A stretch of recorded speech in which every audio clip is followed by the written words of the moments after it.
صباح الفل عليكم وصباح صنع في مصر. بنمر بأزمات اقتصادية كتير تعويمات كتير تحرير سعر طاقة ودعم ناس كتير بتطلع تقول فين أيام الملكية، ناس كتير بتطلع تقول فين أيام ما كان الجنيه يشتري كام دولار، فين أيام ما كان الجنيه يشتري 2 جنيه ذهب ويتبقى لي 20 قرش، فين أيام الملك. يلا بينا نرجع لأيام الملك.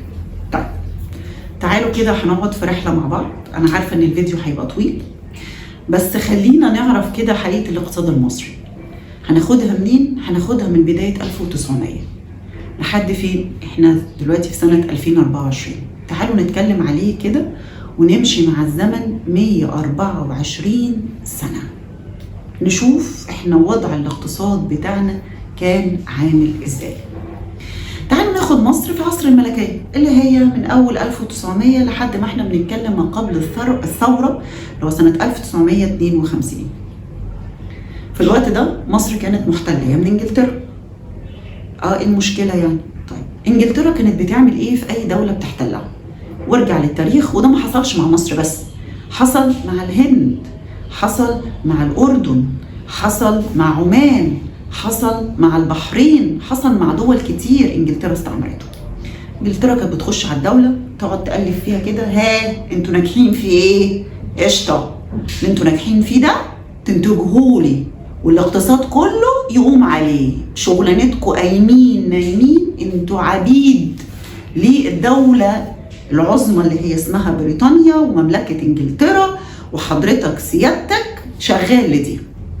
مصر كانت بالنسبة لها ايه؟ يعني انجلترا كده لما كانت مستعمرة مصر هي كانت بالنسبة لها ايه؟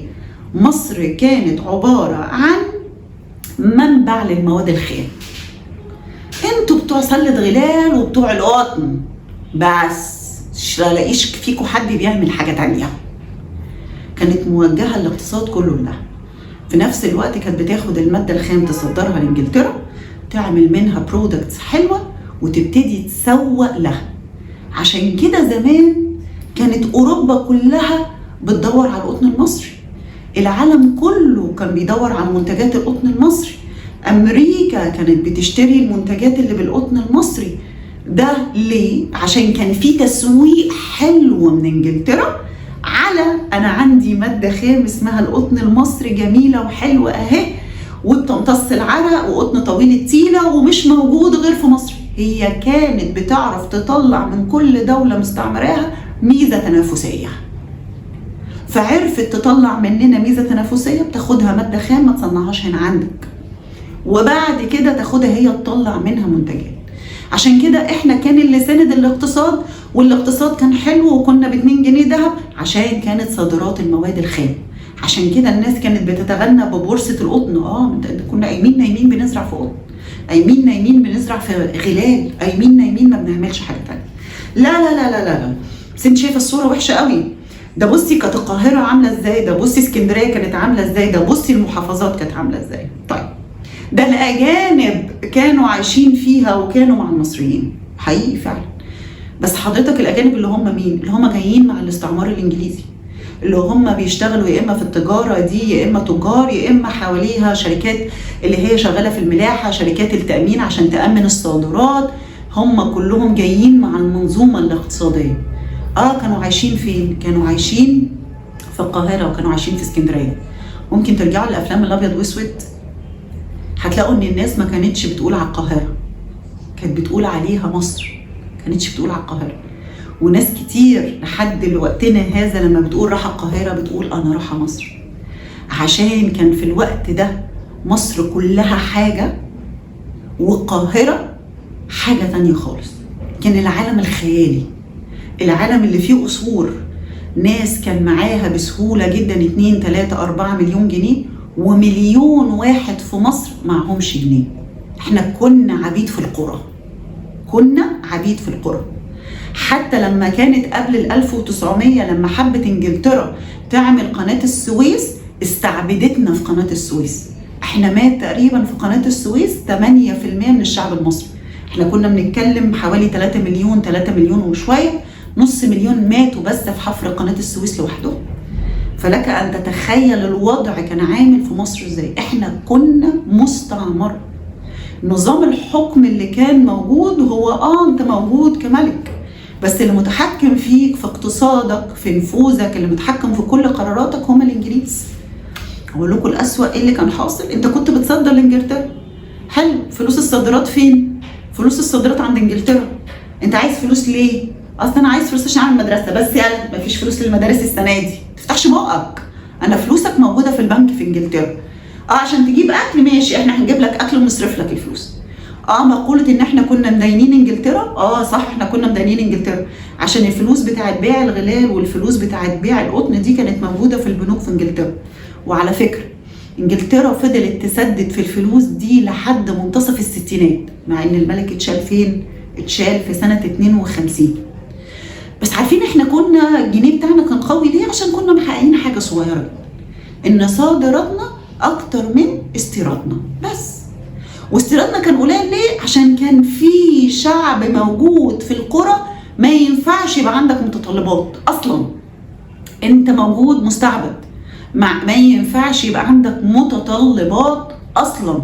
وفكره ان انت يبقى عندك بيت مبني باسمنت وبطوب، مفيش، هو الطوب اللي انت اشتغل بالخامات اللي حواليك، مفيش حاجه استيراد، مفيش حاجه هتستوردها.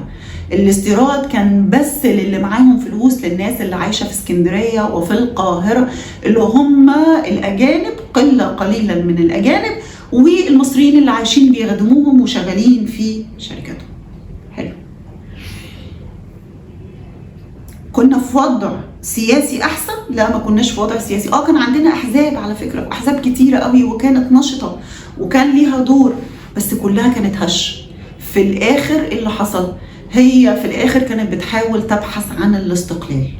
مصر في الوقت بتاع الملك الجهل عندنا كان عالي، البطاله عندنا كانت عاليه، اقتصاد بيتنهب، كان عندنا نهب استعماري قوي.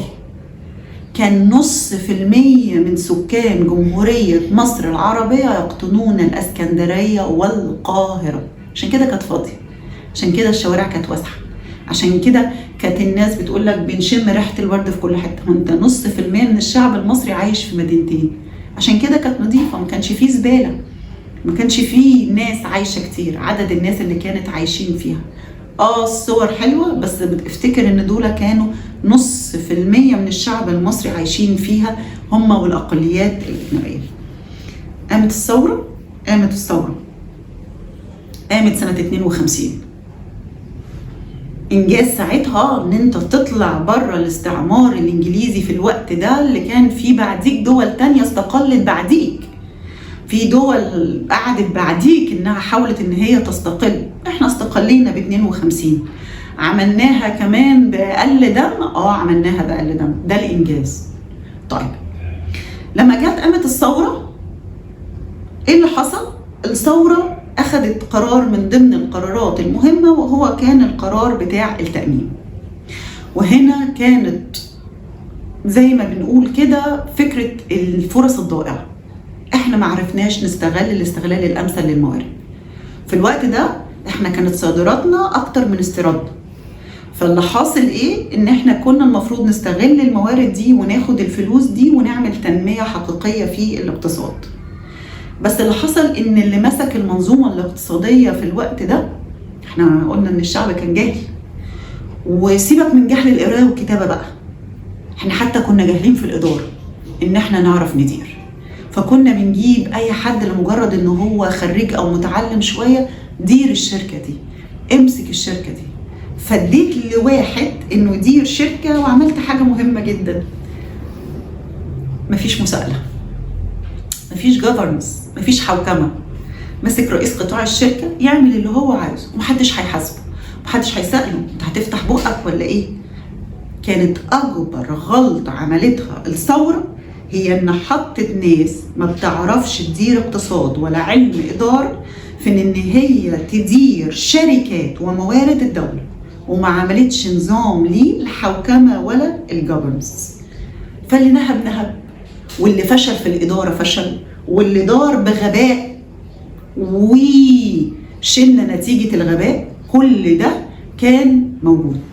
الأسوأ كمان ان في ناس تكسبت في هذه الفتره بشكل كبير جدا ايام جمال عبد الناصر، لدرجه لما مسك السادات، ودي معروفه في مصر ومكتوبه يمكن في مذكرات السادات نفسه كمان، ان مصادر القوه ونفوذ القوه في مصر كان ساعتها بشكل كبير جدا يعني. واللي يقرا مذكرات السادات هيشوف قد ايه ان هم كانوا بيعكسوه في الحقيقه، لدرجه هم كانوا ماسكين مفاصل الشركات دي واجبروه على انك افتح للحريه الاقتصاديه، افتح للانفتاح. هم فتحوا الانفتاح بس كان معاهم فلوس، الفلوس دي عملوا بيها ايه؟ عملوا بيها شركات وسابوا القطاع الحكومي يغرق، لانه هم اتنهب خلاص ونهبوه وفتحوا شركاتهم.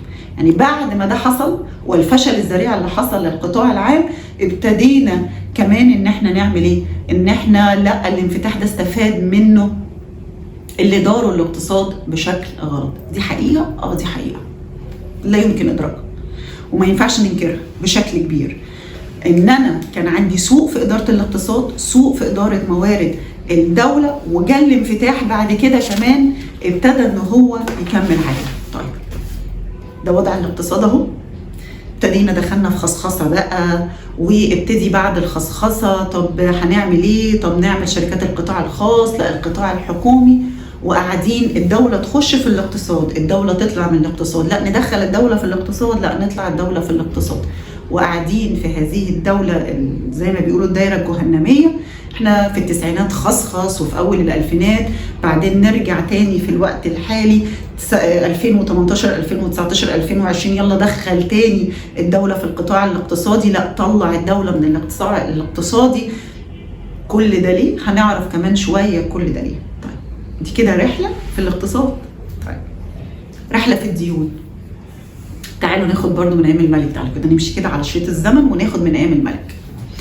احنا اتفقنا ان احنا كانت انجلترا مستعمرانا، احنا كنا مدينين انجلترا، فسابنا الملك فاروق واحنا ما عليناش ديون. بس دي مش من شطاره الملك فاروق ولا من شطاره النظام الملكي.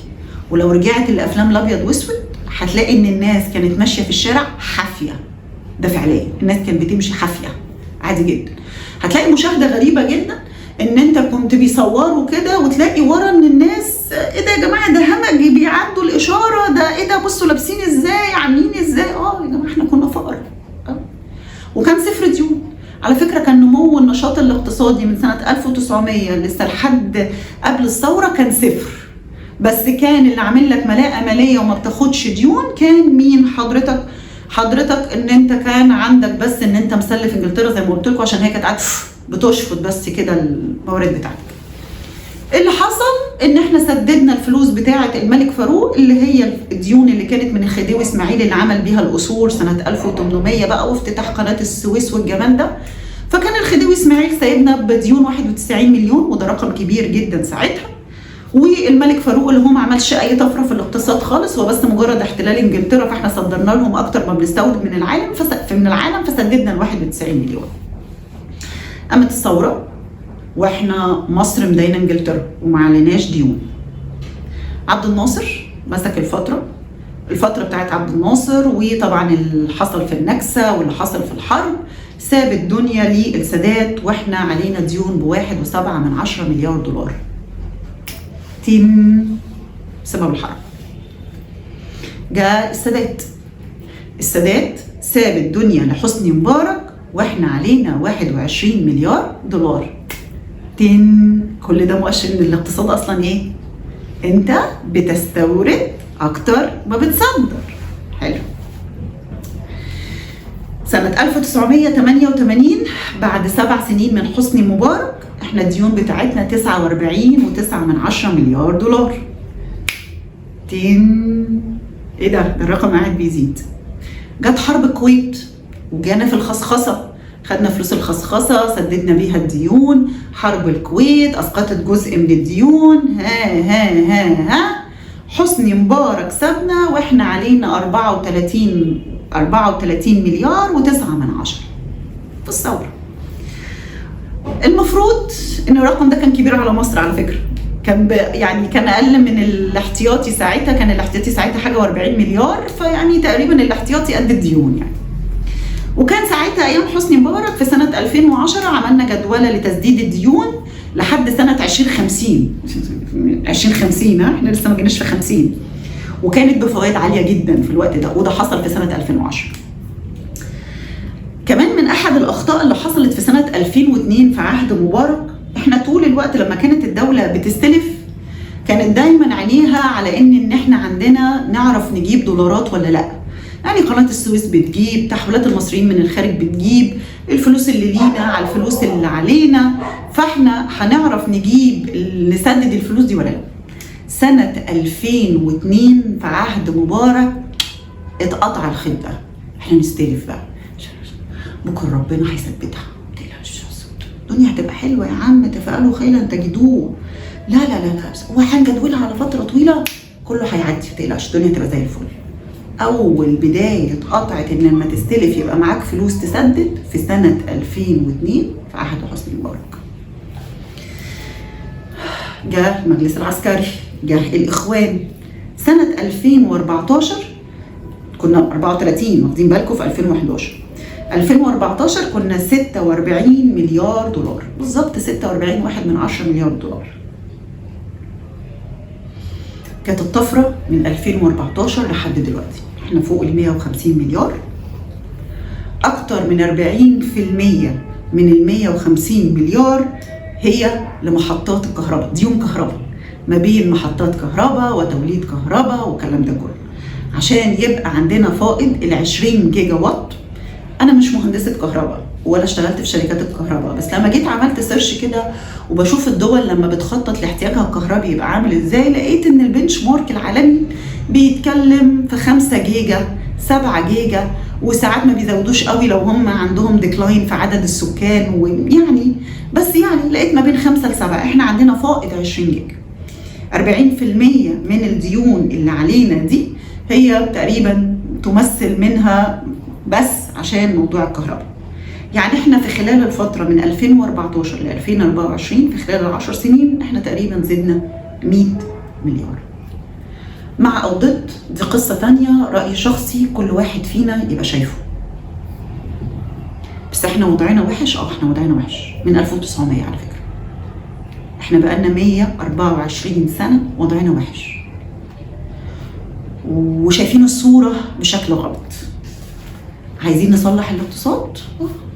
نصلح الاقتصاد، لازم يبقى فيه حوكمة، اللي هيشيل ويدير يتحاسب على أفعاله. لازم يدار الاقتصاد بمؤشرات كتيرة ديرها زي ما تديرها، بس لو سمحت بغض النظر عن الارقام، تقول لي معدل الديون ارتفع، معدل الديون انخفض، تقول لي سعر الجنيه زاد قدام الدولار، انخفاض الديون بتاعه الخارجيه لمصر والديون الداخليه لمصر، ان بقت الديون تمثل حوالي 60% بدل 70% من الناتج القومي، كل ده حلو.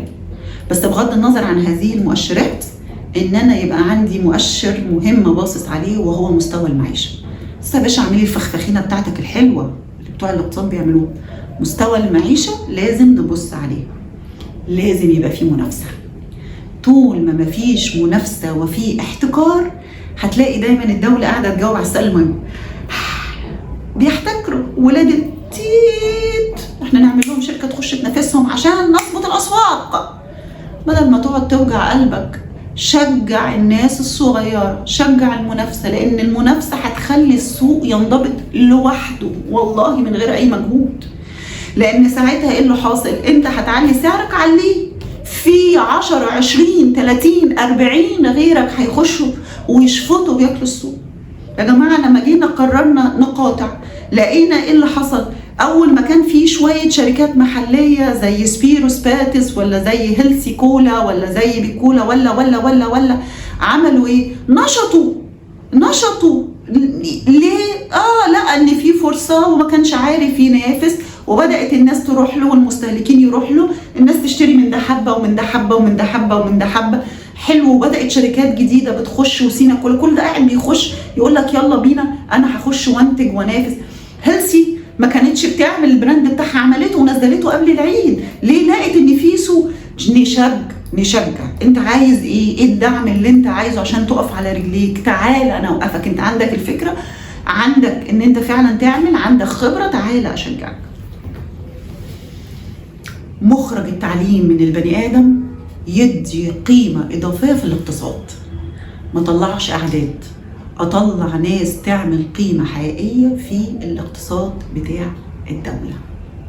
دول ال4 حاجات لو احنا عايزين نعدل بلدنا. الحاجة الخامسة، شجع منتج بلدك. ال4 اللي فوق بإيد الحكومة وجزء قليل بإيدينا، لكن الخامس كل ما هتشجع منتج بلدك المصنع هيتشجع اكتر، هيخش ناس اكتر السوق، لان عارفه ان الناس دي بتستهلك المنتج المحلي. لما اتعملت دراسه في امريكا ويمكن اتكلمت عليها قبل كده، ان كل دولار بتشتري بيه منتج محلي بيفضل منه حوالي 65 دولار في الاقتصاد الامريكي بيلف، بيعمل قيمه مضافه. لو رحت كوريا هتلاقي ان كل الناس هناك بتشتري منتجات سامسونج، بيشتري العربيات الكيا والهاينداي. الناس بتشجع منتج بلدها. لما تروح ألمانيا هتلاقي الناس بتشجع منتج بلدها، بيشتروا مرسيدس، بيشتروا BMW. لما هتروح عندك في أمريكا هتلاقي الناس بتشجع منتج بلدها. عارفة ان عندنا المصنعين في منهم استغلاليين، عارفة ان في منهم الكواليتي مش احسن حاجة. القرش دلوقتي بقى عزيز، وفكرة ان انا اشتري المنتج ده واجيب بنفس القيمة منتج مستورد مش هيتصلح حال بلدنا. لو عايز الدنيا صعبة، الوضع صعب، معنى كده ان احنا مفيش حل؟ لا، في حل. الوضع الاقتصادي للبلد صعب، الناس اللي المفروض بتدير الدولة دلوقتي محطوطة في محك صعب، محطوطة وكل الاحتمالات اللي محطوطة فيها صعبة. عشان تنقذ اقتصاد احنا بنتكلم من اكتر من 124 سنة كان في فرص كتير لم يتم استغلالها، في اخطاء حالية بس في الاخر انا وانت وكلنا اللي عايشين في البلد دي احنا اللي بنضطر نعمل اللي علينا. الفلوس عزيزة، الفلوس فيها مشكلة. كل ما تلاقي منتج مصري كويس انشره في النتورك بتاعتك، خلي الناس استخدمه عشان كل جنيه بتشتري بيه المنتج المحلي بتاعك بيفضل في القيمة الكبيرة منه، بتفضل في الاقتصاد المحلي. صباح الفل عليكم، وربنا يصلح حال بلدنا ونشوف الصورة الحقيقية بدون شعارات اقتصادية وبدون شعارات سياسية، ونطلع نقول زي ما كان حسني مبارك بيقول ده انا دوخت صندوق النقد الدولي ويقولوا لي خد قروض، وانا اقول لا، طلع بياخد قروض عادي. صباح الفل عليكم، صباح صنع في مصر.